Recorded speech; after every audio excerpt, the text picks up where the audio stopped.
One of the things, as you know, this is distributed by Watermelon Films. It's one of the first platforms for exclusive distribution of Palestinian cinema.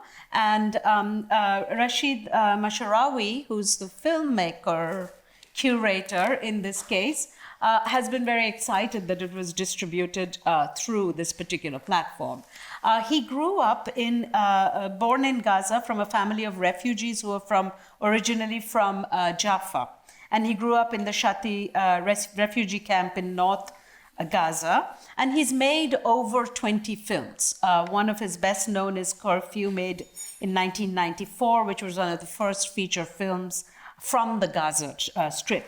What is interesting about him now is he's been working in Ramallah, where he founded the Cinema Production and Distribution Center in 1996 with the aim of promoting local productions. And he could have made a film, given the urgency of the mass industrial killing in Gaza. He could have made his own film, but he decided to set up a fund, the Masharawi Fund, to collaborate with local filmmakers and invite these 3 to 6 minute shorts. So we have this anthology of shorts, and maybe we could begin with, his decision to curate this multiplicity of stories that make up this film. So if you guys want to talk a little bit about that. Thank you, Bishnu. This is very different from the other films that I've sat in theatrical exhibition spaces at festivals to watch. Really, I've seen a lot of documentaries and narratives from Palestine, and to see this collection of 22 short films where you have a variety of narrative and documentary film styles, one after the other, sort of changing mode from film to film is really unique. And I think for me, it really reflects the moment. It really reflects the kind of storytelling that this genocide has demanded. It's fragmented. It sometimes feels incomplete. You have a multitude of voices. You follow somebody, on social media, and you see fragments of their lives, and then they go silent. And so I think the stops and starts of the film, the multitude of voices, the different approaches, are reflective of the way that we have been witnessing.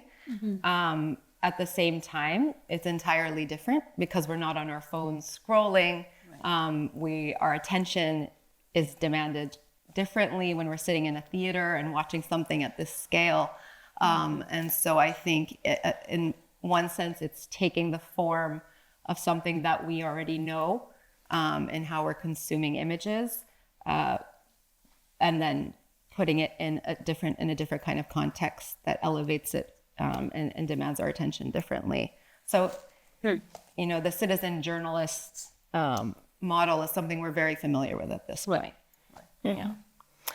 Yeah, along these lines, I think what's so powerful about this format, and the reason why the multiplicity of these films is so effective, is that they give us glimpses into a vibrant, diverse society.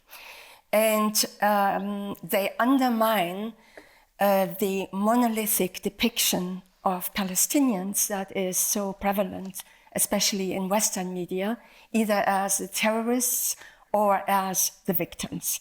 Right here, in this case, everybody here has aspirations, dreams, pursues their ambition, has a story, has a history. And every one of these stories is unforgettable.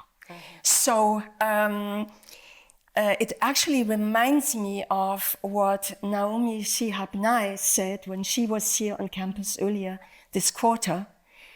There is a story that only you can tell. And she invited basically the students to start writing. But in this case also, these stories are told by people that who were the only ones to tell them. And so by that, I mean, usually, very often when we hear of Palestinian casualties, it's numbers, right? These stories are unforgettable, and here are people pulled out of the numbers. So, and it's that unforgettability of every one of these stories that I think gets the multiplicity really effectively across. Yeah, and I think in a interview on Democracy Now, he had talked about how the third film, Sorry Cinema, where it's Ahmed Hassouna, and he was thinking about, he had known him before.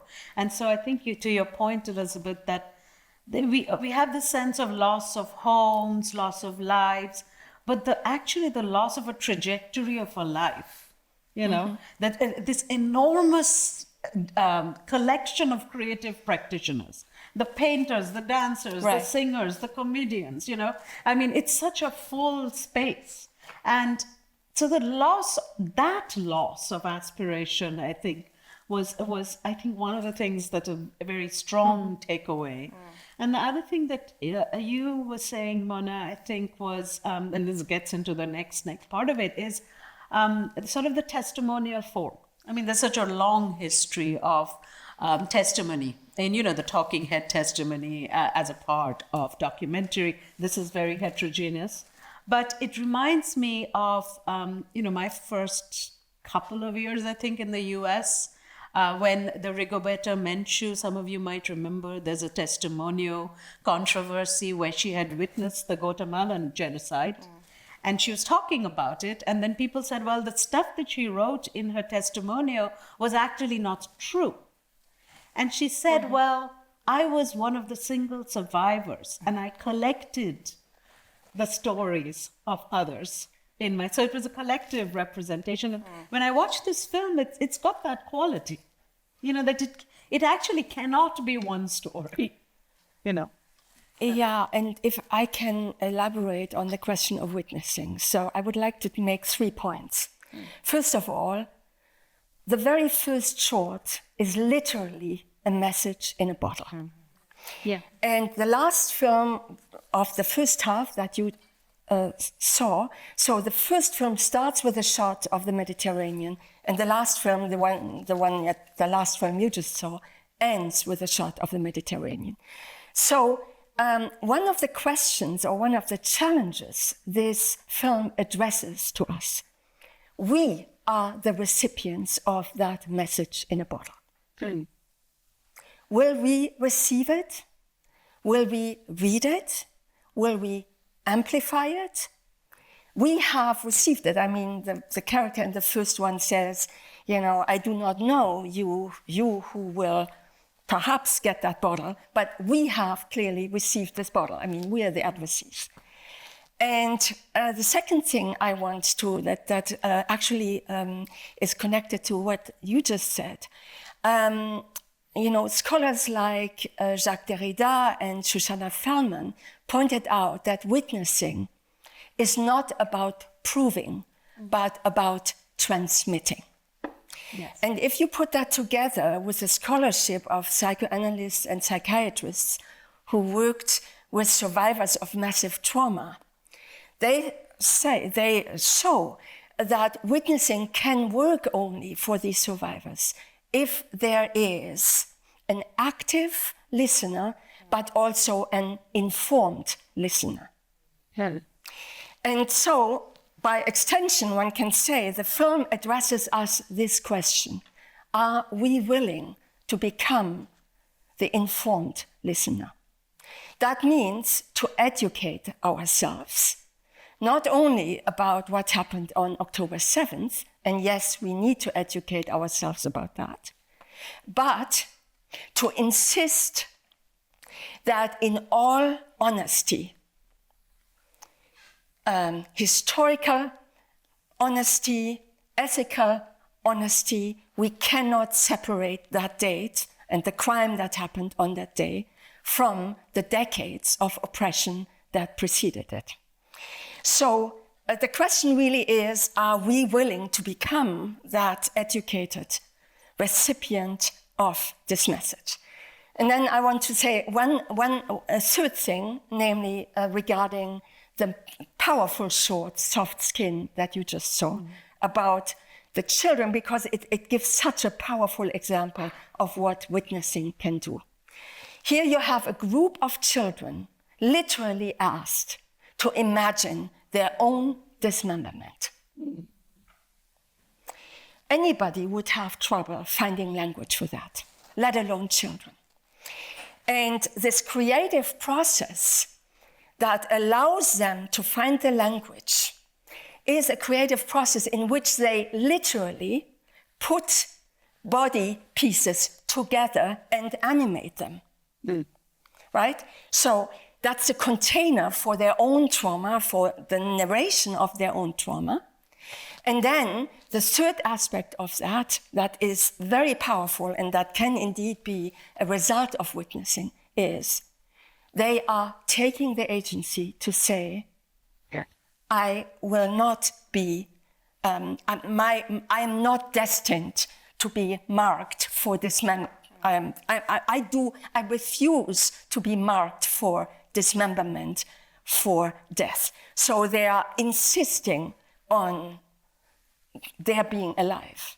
And all that happens in those 5 minutes. That's got to be one of my favorite shorts. I think it's really sort of stays, partly because it's a dreamlike escape, you know.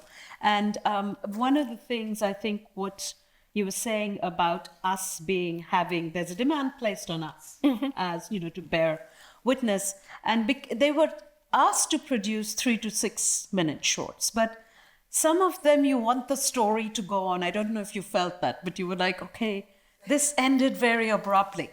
You know, what happened next? Where did these people go? Did he find, you know, there was a house bomb? Did they get to Khalil's house? You know, all these questions, which is, I think, the demand is it has to be finished in the viewer.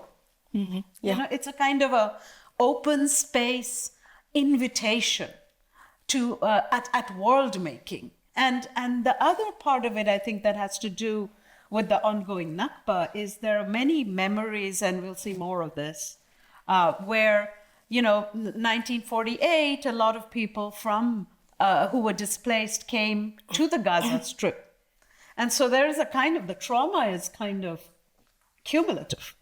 And the film over time sort of stitches 1948, you know, into these spaces that in some ways we've gotten used to in the news, but, you know, we get to know much better in the film.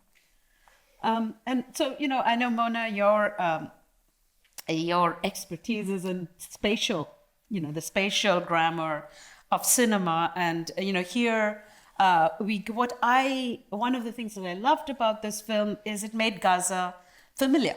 You know, there's the ocean, repetitive, the ocean, the sky, the bustling market, the long strip in between. And we've seen images of this, but somehow they made more sense. So I'm wondering if you could speak a little to how we get to know Gaza as a space in this audiovisual form. Yeah, yes. So I think it's really striking where we sit in Santa Barbara and watching the images of Gaza, like constantly looking out at the Mediterranean, looking out at the sea, just the familiarity of that imagery and how it resonates for me as a viewer living here is profound. And the sense of scale, I just want to share this because I think about this, you know, the Gaza Strip is approximately 25 miles by 7 miles. Okay, so that's Isla Vista to Carpinteria. So with the population that is nearly 3 times that of San Francisco. And the way that space is constructed in these films, I think is incredibly important because the images that we see of Gaza, the rubble has been normalized, the tent cities have been normalized, these sort of like lines where people are waiting and waiting and waiting have been normalized. And here we get to see actually the relational quality of people to this place where they live. So how they wait, when it works out, when it doesn't work out, when they're seeking basic needs, basic basic resources, water, electricity, to charge their phone, food, bread, these basic things that we just don't even think about, right? So, and just how the city has now, how these spaces, these urban spaces have been shaped around that search for what we need to sustain ourselves. One of the things that just, when I watch these films, the professor who says, I have everything I need. Yeah. I know.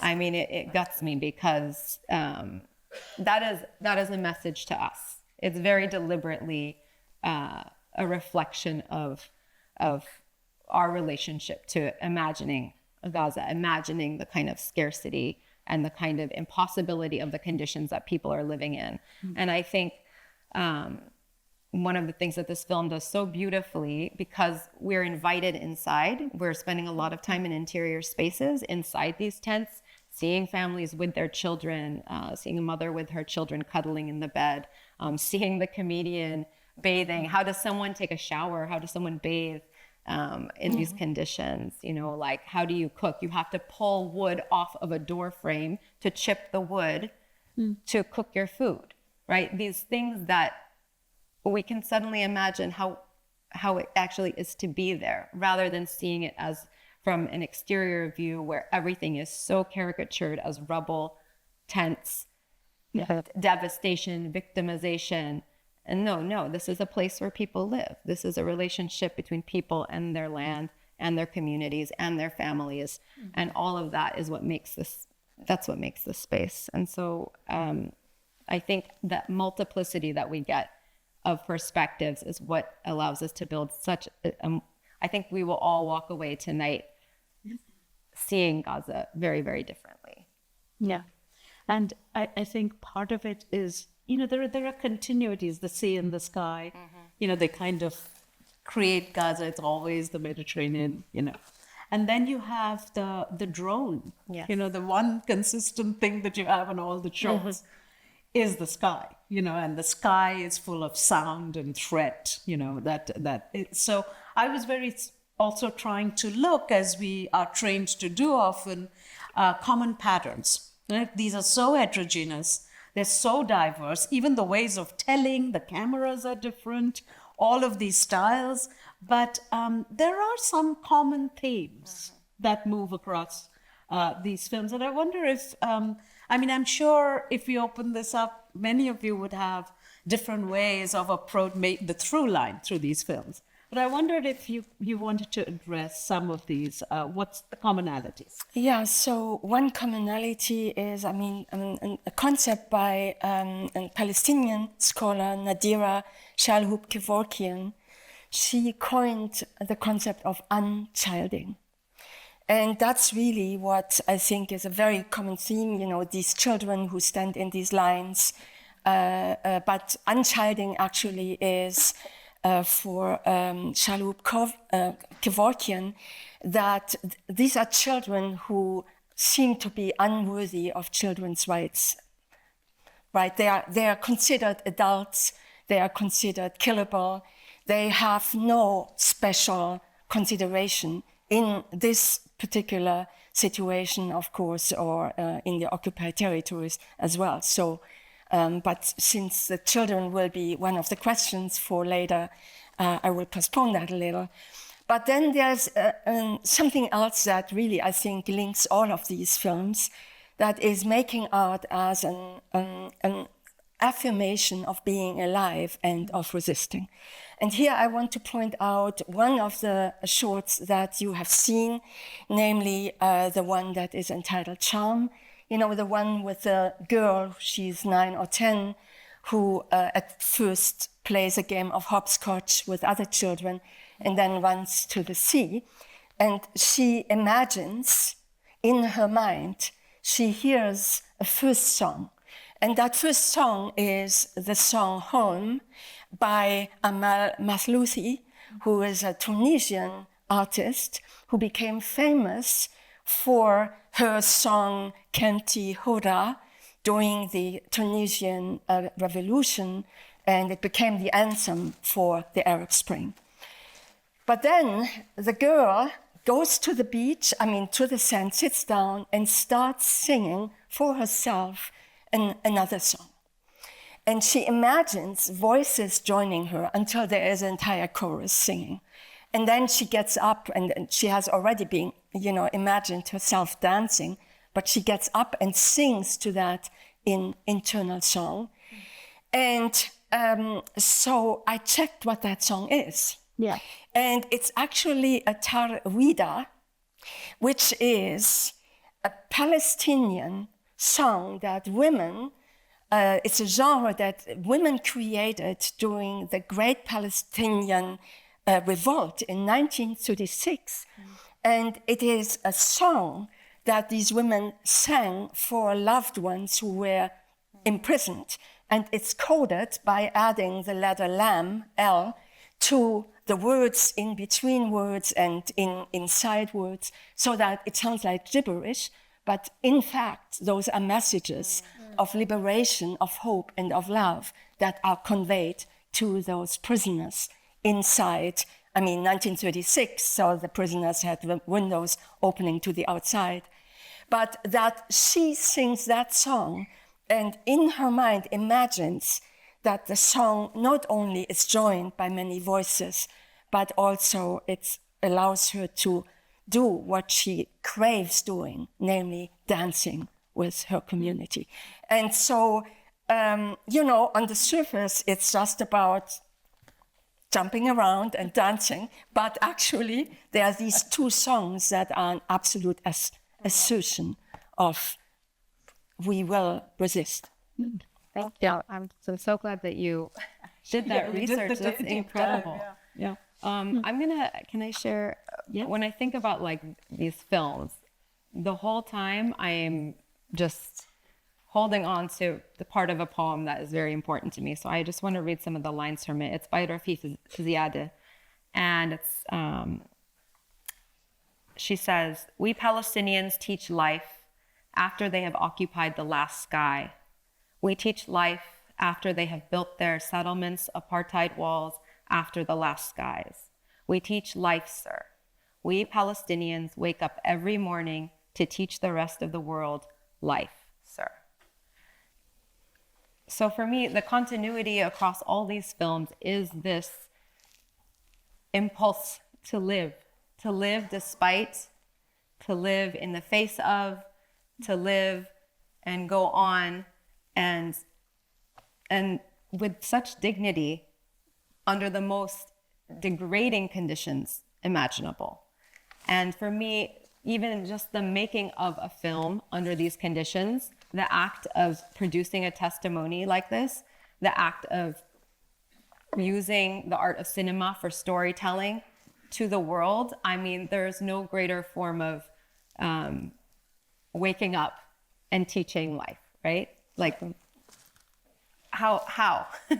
You have to ask how. Yeah. And a lot of us wake up and we've read too much of the news and we're depleted, So this is, I think, a testimony to how Palestinians really teach life. Yeah. And we see that in many art forms, and this I think is really a testimony of that. The other thing that I think cuts across a number of the films is the scholasticide, and this is related to the unchilding, the schools that have been destroyed, the 11 universities that have been completely obliterated, and you have students with no classroom. The child is going to his teacher's gravesite instead of going to school. You have a professor whose day is occupied by trying to charge his phone and get food and water for his family. The whole, the desire to get her books back and overburden. Those films that are also chronicling the very deep ways that the destruction of education has rippled through society and just transformed it. Yeah, and that continues through. So I have a signal from our organizers that we may be going on too long, but we will return for your questions. We did have an ask of you that, we've all been inundated with images and, photographs and news coverage. And, you scroll past and you have this accumulative stress. These stories have a different quality, and I'm wondering what your through line would be. What's different from the reportage that you accumulate? What's different about watching these films back to back? So let's keep that in mind, and then we'll come back for a Q&A.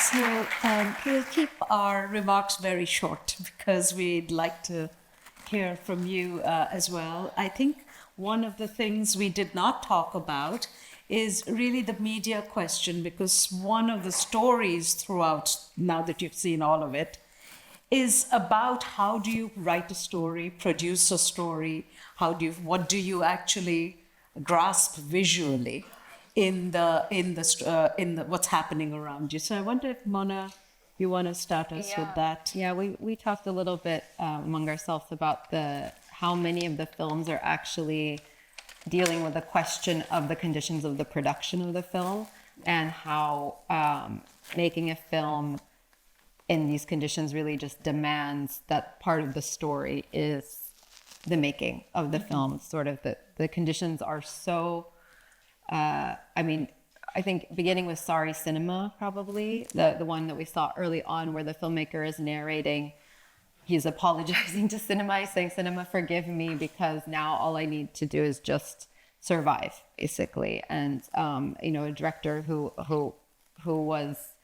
had great aspirations and had worked very, very hard. And we see that theme continue up until, this last film, even with the puppets, the comedian. There's so many who really, the story and the making of the story are one and the same. And I think that's actually something that we see, not just in Palestine, but certainly in Palestinian documentary, Five Broken Cameras, No Other Land, the recent Oscar winner. These are documentaries where you can't really extrapolate the story of how the fragile and precarious and dangerous conditions in which the film is being made from anything else about the story. And so I think this is just something that comes through really strongly in this collection of films. Yeah. And I think that self-consciousness probably increases towards the last segments of the film. We're increasingly thinking, especially that Wanisa one, the donkey taxi, where she just stops and says, I was going to make a film. Just to wind up, I wonder if we could talk a little bit about the children that, Elisabeth, you started us on, because the figure of the child we all remember, well, some of us who are older remember, Kim Phuc, who's the napalm girl, remember, as figure for the Vietnam War. And since then, we've always had children, and Hind Rajab for this war, carry the burden of representation for the war. And I wonder if you guys wanted to comment on that. Well, I think one should keep in mind that in 2023, half of the population in Gaza was under 20 years old. So it's a very young population. And obviously the children carry the burden of this terrible war. 17,400, that is an estimate, have been killed. That's of course, we do not know how many are under the rubble. So I think that is one of the powerful threads throughout this film, that the children are massively faced with this unfathomable destruction, and the way they cope and still try to play, but also try to narrate what is happening to them. And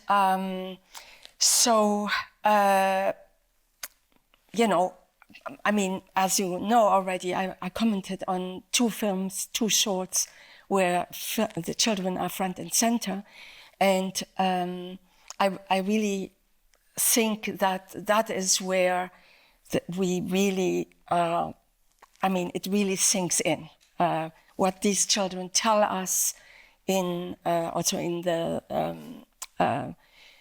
second to last, I think it is. But as I mentioned earlier, it is, I think, an illustration of what Nadera Kevorkian called unchilding, that these children cannot be children in this context. Yeah, I mean, I just think some of the things, I mean, you see the role that children play in society. I mean, of course, you have the images of children playing, laughing, finding ways to sort of, these are the things, and these are some of the images that have circulated a lot in social media, because to see, despite the horrors of losing their families, I mean, in Gaza now there's this term for the sole survivor of a family. So children, infants even, whose entire family was wiped out and only one child survives. And so the images of seeing children playing, laughing, finding joy, singing, dancing, I mean, those are very powerful images. They're doing very powerful work, both within the community and also to audiences. But also you see children, I mean, they're waiting in line, they're collecting, they're constantly doing the labor of sustaining their families and making survival possible as well. So the role is completely different from, I think, what we can imagine, most of us here. And also different from other wars where you have an iconic child often. You know, Aylan Kurdi washed up in the Syrian migration crisis. I mean, you have these major child figures, but here there are many children. And they're inescapable in this film as a population. I mean, so I think it's an interesting comment that way. You know, the last short, I mean, 2 sentences with which we are left is, this war is like no other war. Yeah. And everyone is just watching. So I think, you know, this war is like no other war. That might be one reason why this collection is called From Ground Zero. But this observation that the puppets make, these totally genius puppets, right, made of basically what is usually considered trash, right? You throw away those empty tins. Everybody is just watching. It is really a question, again, addressed to the audience. And since we are in the United States of America, I think we do need to remember that our taxpayers, our tax dollars pay for those 2,000 pound bombs. So we are implicated, whether we realize it or not, whether we agree or not, we are implicated. And this accusation, everybody is just watching, refers, of course, to the fact that this is the first live-streamed war that a whole lot of people, including in Israel, Israeli historians, journalists, human rights organizations, join that assessment that it is a genocidal war. And it is live streamed on our devices. So everybody is just watching, I think, takes on here this very, very haunting Indictment, yeah, exactly. So Alex is signaling to me that this needs to be, I'll hand over the Q&A to you. So anything, questions, comments? Yeah, please raise your hands. First of all, thank you. I lived in Palestine for years. I really appreciate this. So to go off of just this observation of everyone is watching, I was just wondering if the three of you and whomever has, assembled this today, if you have a particular call to action that you have in mind that would be something that we could all do, that would be a form of advocacy and so on and so forth. That's my question. Hi. I think in the present political climate, I think the greatest action that we can all take is not to be silent, not to sort of in an anticipatory way begin to comply with this idea that to protect ourselves we have to stop speaking about Palestine. So it sounds really maybe basic, especially for those of you who have been speaking about Palestine, who have been part of movement building for a long time. But I think in this moment, it's more important than ever that we collectively continue to speak about Palestine. And I think there are so many sort of fundraising efforts for, in various, I'm sure the audience knows about this well, from tents to sponsoring students who are learning in Gaza in all kinds of ways.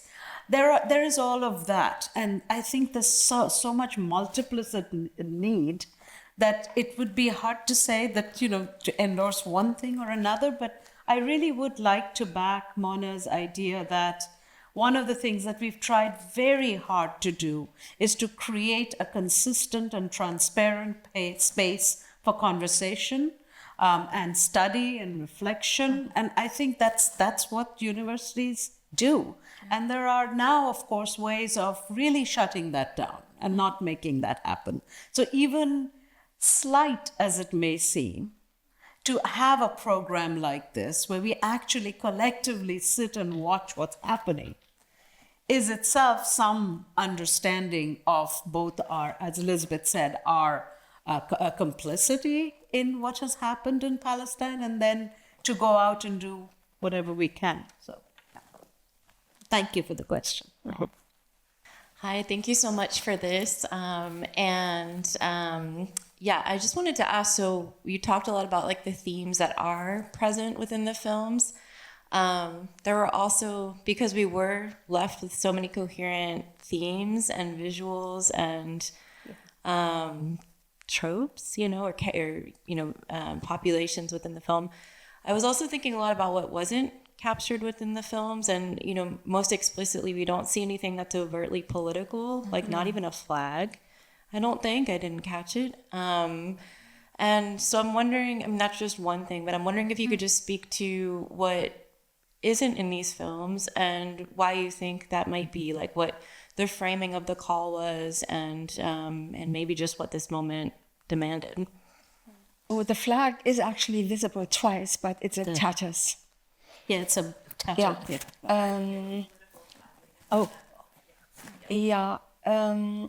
I think one of the goals of this film is really to show people in their lives, in their dreams, their aspirations, their despair also. In a way, the political education, it behooves us to inform ourselves, right? It's as if, we cannot expect, I believe, of the subjects of this film to present us that education that we need to acquire.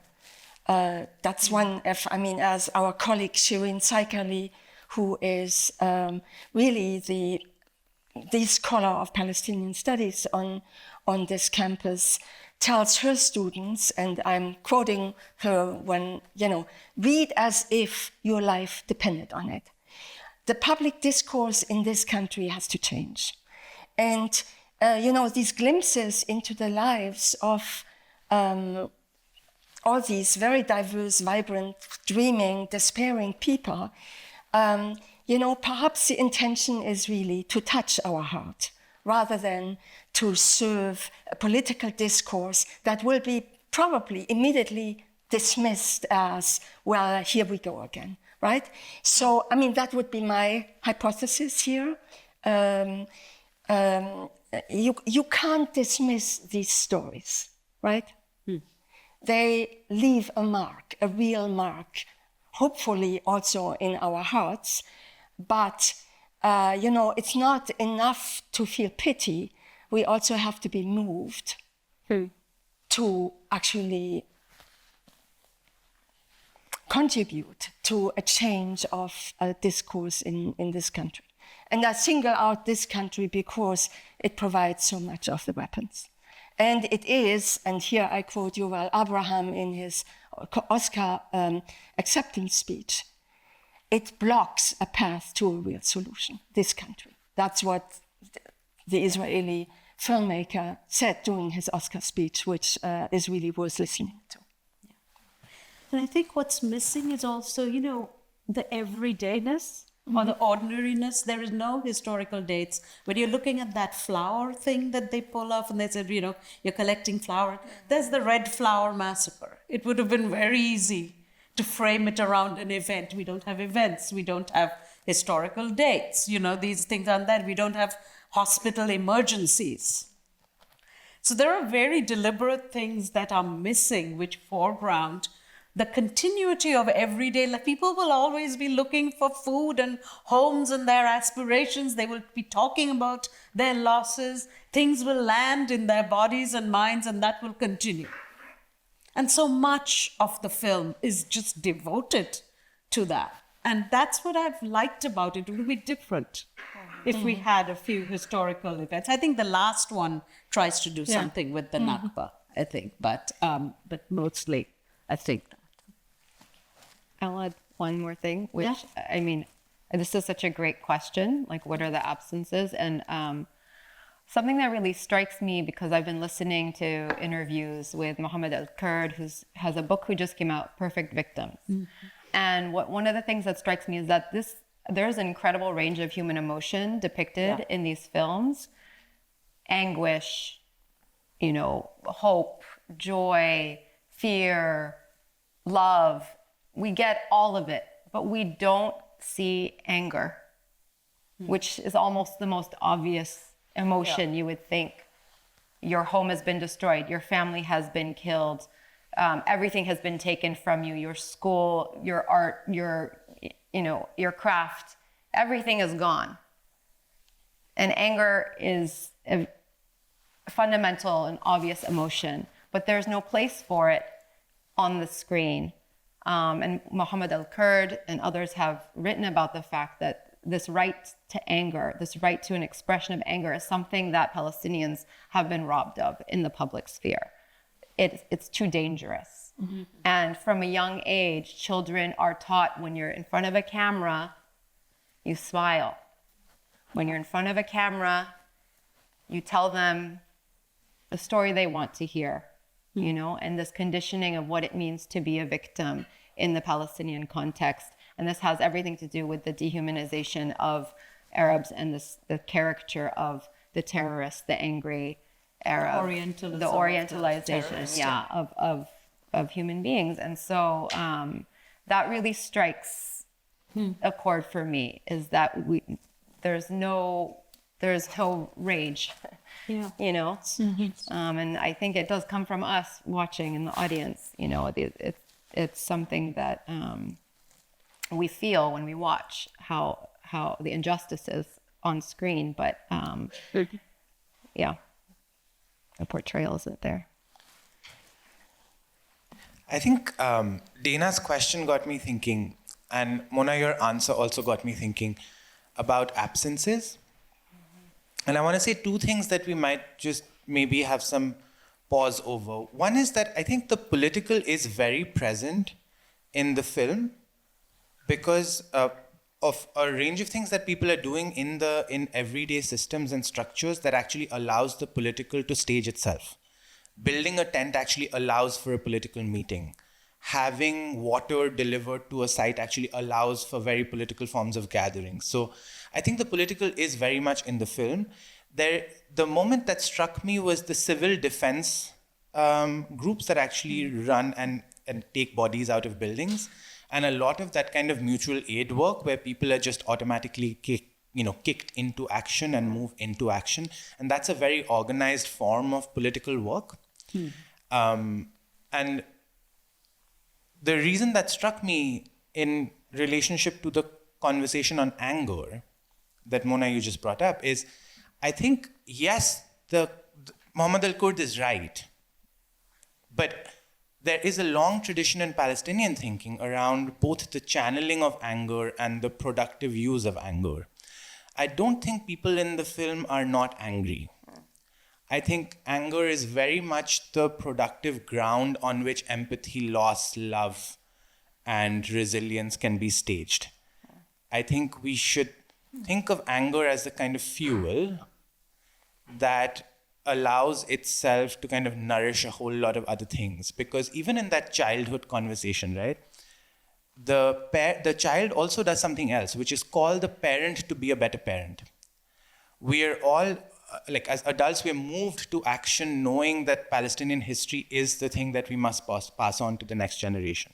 So the figure of the child, its existence, the actual existence of children, moves people to channel their anger into reusing and recycling water and building and rebuilding a home in a kind of constitutive cycle where one is inseparable from the other.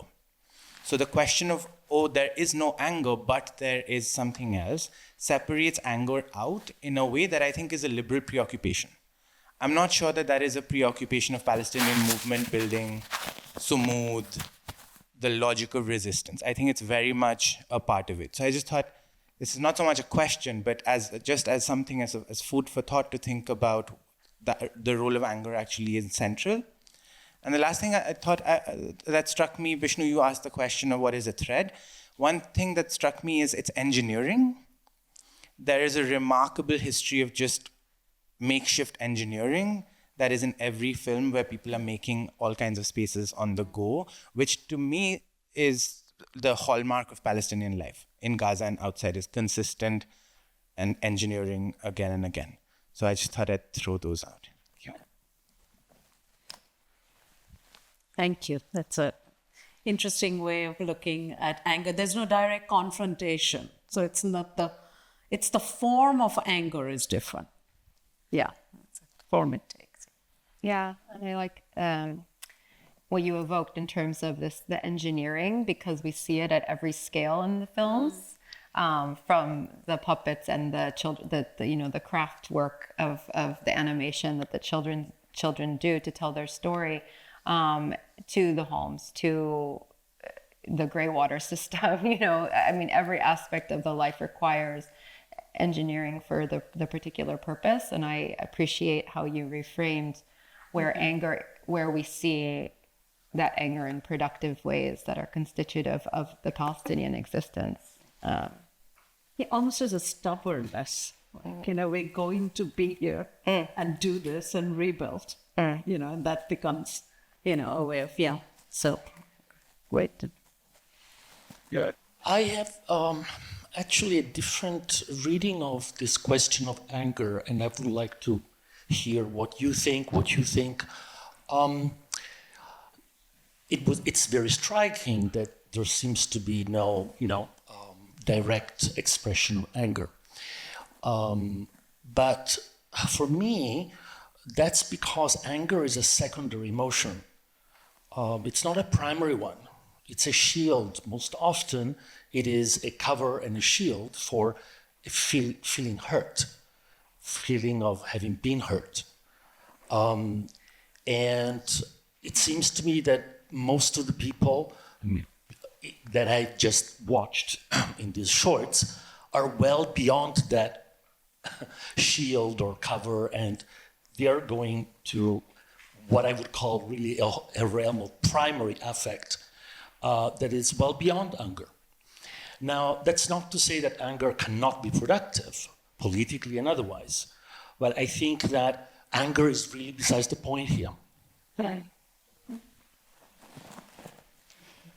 I think there's a lot of food for thought there in these interpretations because we are asked to inhabit emotions, of all kinds, and there's a lot to think about in that. But we're well beyond time. And thank you all for those who've stayed with us for the whole program. And I want to give everybody a hand as we close.